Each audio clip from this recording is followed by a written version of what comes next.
ये कैसे हुआ? तो जनवरी का मंथ था 2021 और 2020 पैंडमिक 21 तो निखिल का फ़ोन आया and I was little shocked because Nikhil normally we don't talk with each other on the phone, we bumped into each other many a times. हम बहुत बार मिले, कभी ऑस्ट्रेलिया में मिले, कभी कोई फिल्म फेस्टिवल में मिले और ऐसे मतलब मिलते रहते थे, but we not really in touch on the phone. तो निखिल का जब फ़ोन आया तो आई वाज लाइक अच्छा let me take the call, what has Nikhil to say, something new. तो निखिल ने फ़ोन करके सीधा सीधा बोला कि Rani, I have this script and I think there is nobody else who can do it but you. So I said, okay, so what is the story? So he just narrated me a one line about this real incident. He said कि ये कहानी जो मैं produce कर रहा हूँ ये real life incident से इंस्पायर करके हम फिल्म बना रहे हैं। और I said, अच्छा तो क्या स्टोरी है?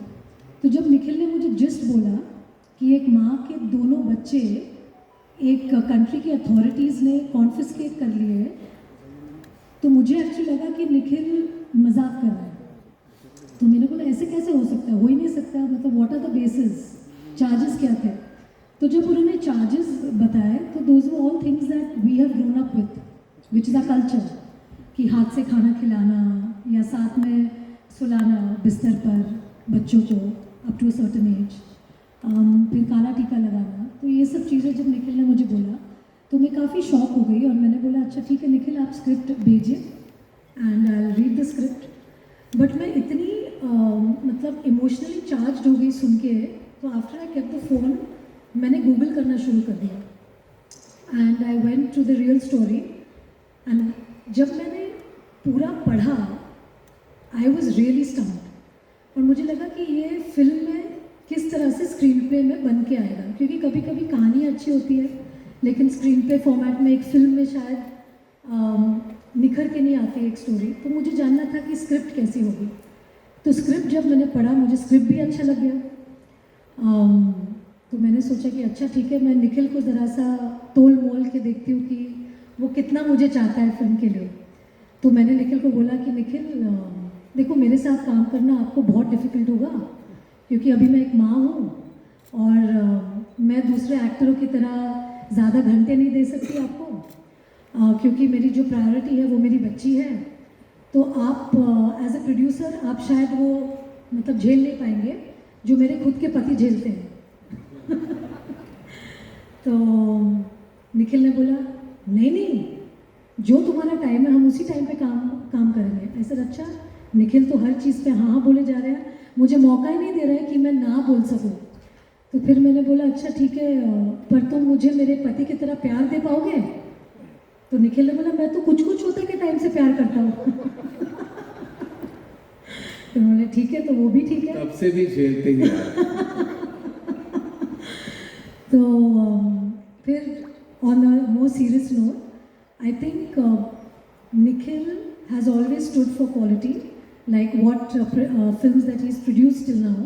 I think he has a very good reputation in the industry, that he takes up films which, you know, make a difference, and he takes films which have a very hard-hitting subject, and he's not like, he's quite fearless in terms of being a producer. Sometimes you can get into a lot of trouble working in films that are slightly controversial, but Nikhil, I've seen, has never shied away from producing films like that.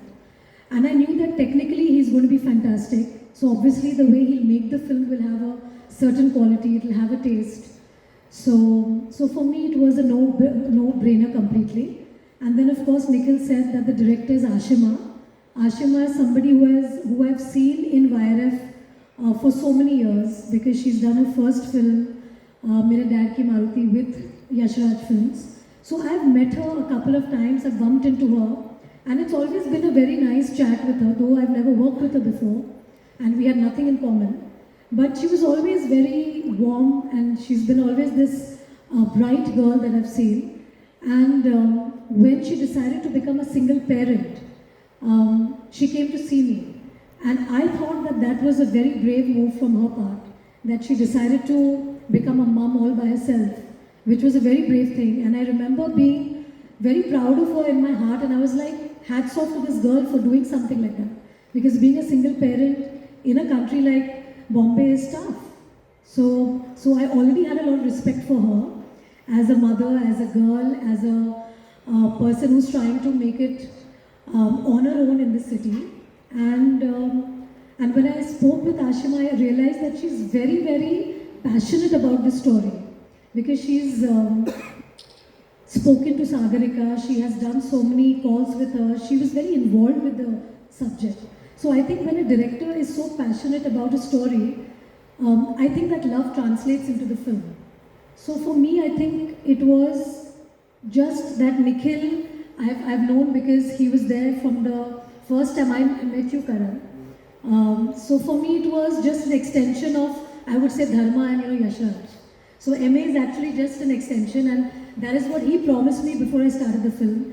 He says, Rani, you know, I've been under Karan, I've been under Adi, I've worked with them, so you won't feel a difference. And you're right.